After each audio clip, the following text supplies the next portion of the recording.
MLA గారు పెట్టినట్టు తోసుకోవడం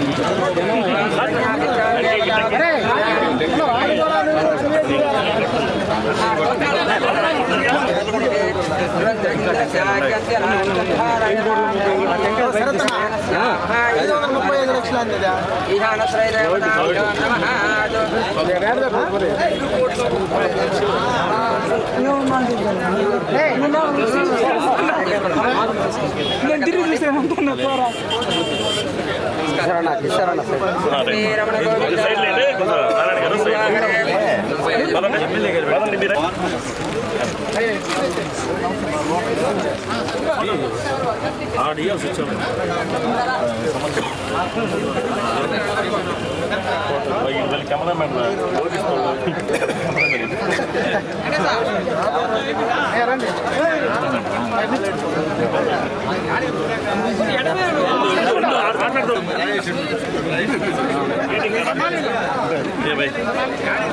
చూడు ఇట్టిరా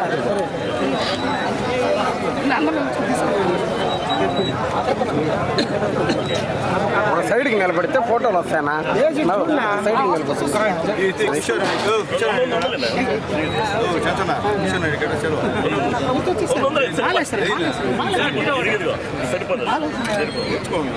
ఇంకా మీకు చెప్పాలని నాకు ఎవరో కాదు చెప్పాను చెప్పాలి.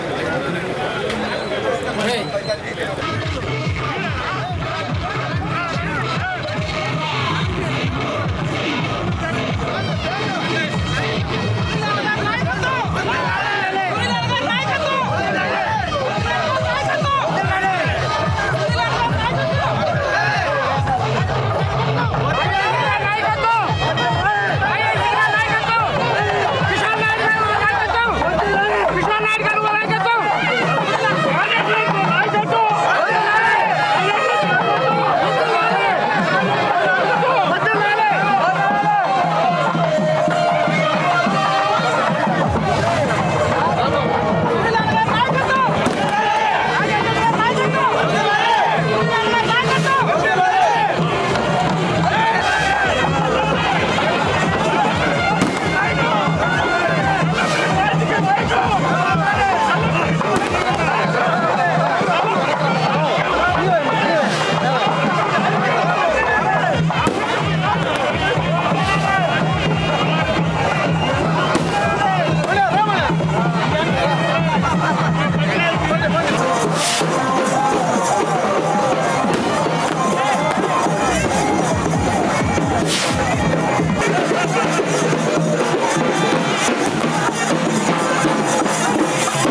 అందరికీ నమస్కారం. ఈరోజు చిట్టమూరు మండలంలో అనేక అభివృద్ధి కార్యక్రమాలకి శంకుస్థాపనలు, అలాగే గతంలో పూర్తయినటువంటి బిల్డింగ్స్కి ఓపెనింగ్స్ కూడా ఈరోజు జరిపాం. ముఖ్యంగా ఈశ్వర్వాకలో సచివాలయం బిల్డింగ్స్ వచ్చి 35 లక్షల రూపాయలు, అలాగే రైతు భరోసా కేంద్రం 30 లక్షలు, సచివాలయం బిల్డింగ్ వచ్చి 35 లక్షలు, అలాగే రైతు సేవా కేంద్రం వచ్చి 30 లక్షలు, అంటే దాదాపు 60 లక్షలకి ఈశ్వర్వాకలో ప్రారంభోత్సవాలు చేశాం. అలాగే ఇక్కడ మా రాజేష్ సర్పంచ్గా అరవపాలెంలో ఉన్నటువంటి మా అరవపాలెంలో దాదాపు హాస్పిటల్ బిల్డింగ్ 35 లక్షలకి, అలాగే సచివాలయం 45 లక్షలకి, అలాగే బయ్యావారి కడిగి నుంచి ఆలేటిపాడు వరకు రోడ్డు 5 కోట్ల 30 లక్షలకి ఈరోజు శంకుస్థాపన చేయడం జరిగింది. దాదాపు మొత్తం కలిసి 7 కోట్ల రూపాయలకి ఈరోజు ప్రారంభోత్సవం ప్లస్ శంకుస్థాపనలు చేయడం జరిగింది. దీంట్లో ఒక 5 వర్క్స్ గత ప్రభుత్వంలో శాంక్షన్ చేసినటువంటి బిల్డింగ్స్, ఒకటి మాత్రం మా గవర్నమెంట్లో శాంక్షన్ చేసినటువంటి బిల్డింగ్స్. ఎందుకంటే మేము వాస్తవాలు చెప్తాం, మేము అబద్ధాలు చెప్పాం. మేము చెప్పిన పని చేస్తాం తప్ప వాళ్ళెవరో చేసిన పనికి మేము చేసామని అట్లా అబద్ధాలు చెప్పేటువంటి పరిస్థితి మాది కాదని చెప్పి నేను తెలియజేస్తున్నాను. ఏదైనప్పటికీ రాబోయే రోజుల్లో చంద్రబాబు నాయుడు గారి నాయకత్వంలో, లోకేష్ బాబు గారి నాయకత్వంలో, పవన్ కళ్యాణ్ గారి నాయకత్వంలో, మోడీ గారి నాయకత్వంలో గూడూరు కాన్స్టిట్యున్సీలో ఇంకా అనేక అభివృద్ధి కార్యక్రమాలు చేసేదానికి సిద్ధంగా ఉన్నామని చెప్పి తెలియజేస్తున్నాం. అలాగే దుగరాజపట్నం పోర్టుకు కూడా మంచి రోజులు వచ్చేటువంటి పరిస్థితి ఈరోజు ఉందని చెప్పి నేను తెలియజేస్తున్నాం. అలాగే అక్కడ కూడా భూసేకరణ సంబంధించినటువంటి విషయం కూడా కలెక్టర్ గారు కూడా దాని మీద దృష్టి పెట్టారని చెప్పి నేను తెలియజేస్తున్నా. అలాగే ముఖ్యంగా నా కాన్స్టిట్యున్సీలో రాబోయే రోజుల్లో చాలా అభివృద్ధి కార్యక్రమాలు, అలాగే ముఖ్యంగా సాగర్మల రోడ్డు సంబంధించిన పనులు కూడా అతి వేగవంతంగా జరుగుతున్నాయి. అన్నిటి కూడా పెద్ద పెద్ద వాళ్ళు వచ్చి ఈ యొక్క కాంట్రాక్టు చేస్తున్నారు. అవి కూడా త్వరలో పూర్తి అవుతామని చెప్పి నేను తెలియజేస్తున్నా. ఇంకా కూడా అనేక రకమైనటువంటి అభివృద్ధి కార్యక్రమాలు శ్రీశ్రీ మా యొక్క పోర్టు, కృష్ణపట్నం పోర్టు దగ్గరలో ఉంది. సగం పోర్టు మా గూడూరు కాన్స్టిట్యున్సీకి వస్తుంది. అలాగే తద్వారా ఇంకా ఎన్నో అభివృద్ధి కార్యక్రమాలు చేసిన అవకాశం ఉందని చెప్పి మేము తెలియజేస్తున్నాం. ఇటీవలే చంద్రబాబు నాయుడు గారు చెప్పినట్టు సూపర్ 6లో మొదటి భాగంగా 3,000 రూపాయలు ఉన్న పెన్షన్ని 4,000 చేస్తూ మళ్ళీ 3 నెలల పెన్షన్ అదనంగా 7,000 రూపాయలు ఈరోజు పేదలకి మా నాయకులందరూ కూడా ప్రతి గ్రామంలో ఇవ్వడం జరిగింది. అలాగే ఆగస్టు 15 నుంచి అన్నా క్యాంటీన్లు దాదాపు 120-130 ముఖ్యమైన కేంద్రాల్లో ఓపెనింగ్ జరిగేటువంటి కార్యక్రమం ఉంది. తర్వాత ఉచిత బస్సు ప్రయాణం కూడా త్వరగా చేపడుతుందని చెప్పి ప్రభుత్వం ఆలోచనలో ఉందని చెప్పి మేము తెలియజేస్తున్నాం. అలాగే ఎస్సీ ఎస్టీలకు లోన్లు కూడా ఇచ్చేటువంటి కార్యక్రమం కూడా త్వరలో చేస్తామని చెప్పి మొన్న ఇటీవలే మన social welfare minister బార Veeranjaneya Swamy గారు కూడా మాతో మాట్లాడడం జరిగింది. అలాగే ముఖ్యంగా నా కాన్స్టిట్యున్సీలో ఈ యొక్క రెసిడెన్షియల్ స్కూలు అదనంగా బాలికల సంబంధించిన రెసిడెన్షియల్ స్కూల్ ఒక అవసరం, ఖచ్చితంగా చాలా ఇబ్బందిగా ఉంది. అలాగే మరొక రెసిడెన్షియల్ స్కూల్ కూడా గూడూరులో దాదాపు ఒక బాలికలకి ఒకరు బాలికలకి వెళ్తే సరిపోతుందని చెప్పి ఖచ్చితంగా అది వచ్చేంతవరకు మేము కూడా అంటే ఇప్పుడు తేలేం కానీ రాబోయే 5 సంవత్సరాల్లో ఖచ్చితంగా తీసుకొస్తామని చెప్పి తెలియజేస్తున్నాం. ఎందుకంటే గతంలాగైతే ఖచ్చితంగా తీసుకొస్తామని చెప్పి తీసుకొచ్చేవాళ్ళం. ఇప్పుడు చూస్తే ఆ మహానుభావుడు జగన్మోహన్ రెడ్డి గారి దయ వల్ల మొత్తం ఈ రాష్ట్రం అప్పులు ఊబిలో కూరుకుని పోయిందని చెప్పి విషయాన్ని మీకు గుర్తు చేస్తున్నాం. ఎన్ని ఇబ్బందులున్నా మొదటి తారీఖునే ప్రభుత్వ ఉద్యోగులకి జీతాలు ఇచ్చినట్టు గవర్నమెంట్ ఏదైనా ఉందంటే అది చంద్రబాబు నాయుడు గవర్నమెంట్ ఏదైనా గర్వంగా మేము చెప్తున్నాం. కాబట్టి రాబోయే రోజుల్లో కూడా పెన్షన్ కూడా 1వ తారీఖుకే వికలాంగులకి, వృద్ధులకి, అలాగే మానసిక వికలాంగులకి, అలాగే వితంతువులకి అందరూ కూడా 1వ తేదీన ఇస్తామని చెప్పి నేను తెలియజేస్తున్నాను. వైఎస్ఆర్సీపీ నాయకులను స్వీట్గా ఒకటి అడుగుతున్నాం. మీరు వాలంటీర్ వ్యవస్థను పెట్టారు, మిమ్మల్ని నమ్మి వాలంటీర్లుగా కొంతమంది జాయిన్ అయ్యారు. పాపం డిగ్రీ చదివిన బిడ్డలు ఉన్నారు, ఎంబీఏ చేసిన వాళ్ళు ఉన్నారు, ఎంబీఏ చేసిన బిడ్డలు ఉన్నారు. మీరు మీ స్వార్థం కోసం వాళ్ళందరి చేత ఎలక్షన్ అప్పుడు రాజీనామా చేయించారు. ఇప్పుడు వాళ్ళు ఊళ్ళో పడి తిరుగుతున్నారు. పాపం ఏ ఉద్యోగాలు లేక అల్లాడిపోతున్నారు ఆ వాలంటీర్లు. ఏదైనా సరే అన్నం పెట్టి అన్నం ఎవరైనా తీస్తారా? ఈరోజు ఆ వాలంటీర్లకు సమాధానం ఎవరు చెప్తారు? గ్రామస్థాయి నాయకులు చెప్తారా, వైఎస్ఆర్సీపీ నాయకులు చెప్తారా, లేదా జగన్మోహన్ రెడ్డి చెప్తారా, మంత్రులు చెప్తారా? బలవంతంగా వాళ్ళ దగ్గర మీరు ఈ యొక్క రాజీనామాలు చేయించి ఈరోజు వాళ్ళు ఇబ్బంది పెట్టే పరిస్థితి చేస్తున్నారని చెప్పి నేను తెలియజేస్తున్నాను. వాలంటీర్లు తెలియజేస్తున్నాను, ఆయా వాలంటీర్లు మీకు అన్నం పెట్టి కడుపు కాడ కూడు కొట్టేసింది వైఎస్ఆర్సీపీ నాయకులు అని చెప్పి గుర్తుపెట్టుకోమని చెప్పి తెలియజేస్తున్నాను. ఇంకా ఇంకేదైనా ఉంటే మాత్రం మీరు ఇంకైనా పద్ధతి మార్చుకుంటే బాగుంటుందని చెప్పి నేను తెలియజేస్తున్నా. ఎవడైతే రాజకీయ నాయకుడు మీ గ్రామంలో మీరు రాజీనామా చేయమన్నాడో వాడి ఇంటి ముందు కూర్చొని మీరు ధర్నా చేయాలని చెప్పి నేను పిలుపునిస్తున్నాను. ఎందుకంటే మీ పైన చాలామంది ఆధారపడ్డారు ఇంట్లో, ఆ యొక్క ఆధారం కూడా లేకుండా చేశారు వైఎస్ఆర్సీపీ నాయకులు అని చెప్పి నేను తెలియజేస్తున్నా. కాబట్టి వాలంటీర్లందరూ రిక్వెస్ట్ చేస్తున్నా, మిమ్మల్ని ఎవరైతే రాజీనామా చేయమని చెప్పి బలవంతంగా రాజీనామాలు చేయించారో ఆ నాయకుల్ని నిలదీయమని చెప్పి నేను తెలియజేస్తున్నాను. మీరు ముందు వాళ్ళు నిలదీయండి. నిలదీసిన తర్వాత మీరు మారి మేము చేసిన తప్పు అని మీరు కన్నా మీ మనస్సాక్షి కన్నా ఒప్పుకుంటే తర్వాత మా నాయకులు మీతో మాట్లాడి మీకు కూడా ఇబ్బంది లేకుండా చేస్తామని చెప్పి నేను తెలియజేస్తున్నాను. అలాగే ముఖ్యంగా సచివాలయ సిబ్బంది అందరికీ తెలియజేస్తున్నాం, మీరందరూ కష్టపడి చదివి ఎగ్జామ్స్ రాసి క్వాలిఫై అయిన వాళ్ళు, మీరందరూ కూడా ఎవరు దయాభిక్ష వచ్చిన వాళ్ళు కాదు. దయచేసి మీరు కొద్దిగా ఆలోచించి నిర్ణయం తీసుకోండి. మీరు పేద ప్రజలకు సేవ చేసేదానికి వచ్చిన వాళ్ళు మీరందరూ. కాబట్టి పేద ప్రజలను ఇబ్బంది పెట్టకుండా పేద ప్రజల్ని మీ కార్యాలయం చుట్టూ తిప్పించుకోకుండా వాళ్ళకి తగిన విధంగా మీ యొక్క సహాయ సహకారాలు అందించమని చెప్పి సచివాలయ ఉద్యోగస్తులను కూడా రిక్వెస్ట్ చేస్తున్నాను. ఒకవేళ మరీ మితిమీరిన రాజకీయ పిచ్చుంటే మీకు ప్రమాదం. అందరూ కొంచెం మాట్లాడలే, ఎవరన్నా సరే సచివాలయ ఉద్యోగస్తులు మరీ మితిమీరినటువంటి రాజకీయ పిచ్చుండి మీరు పేదలకి సహాయం చేయకుండా పార్టీలని దృష్టిలో పెట్టుకొని మా పార్టీ నాయకుల్ని ఇబ్బంది పెడితే ఇంకా మీ పైన ఇబ్బందికరంగా ఉంటుందని చెప్పి నేను తెలియజేస్తున్నా. దయచేసి అందరికీ తెలియజేస్తున్నా, మనం పేదవాళ్ళకి సేవ చేద్దాం. పేదవాళ్ళు ఈ గవర్నమెంట్ని ఈరోజు గెలిపించారంటే ముఖ్యంగా అది పేదవాళ్ళ దయ అని చెప్పి మళ్ళీ తెలియజేస్తున్నా. ఏ కోటేశ్వరుడికి గెలిపించలా, ఏ డబ్బున్న భూస్వామి ఇక్కడ గెలిపించలా. గెలిపించింది ఎస్సీ ఎస్టీ బీసీ మైనార్టీలు plus Vaishyas Balija community plus మధ్యతరగతి రేట్లు తప్ప వేరే వాళ్ళు ఎవరిని గెలిపించాలని చెప్పి నేను ధైర్యంగా చెప్తున్నాను. కాబట్టి నేను చెప్పేది ఒకటే, అందరికి కూడా ఈరోజు బీజేపీ అలాగే జనసేన అందరు సహాయ సహకారాలతో ఈరోజు ఈ రాష్ట్రంలో గవర్నమెంట్ ఏర్పడింది.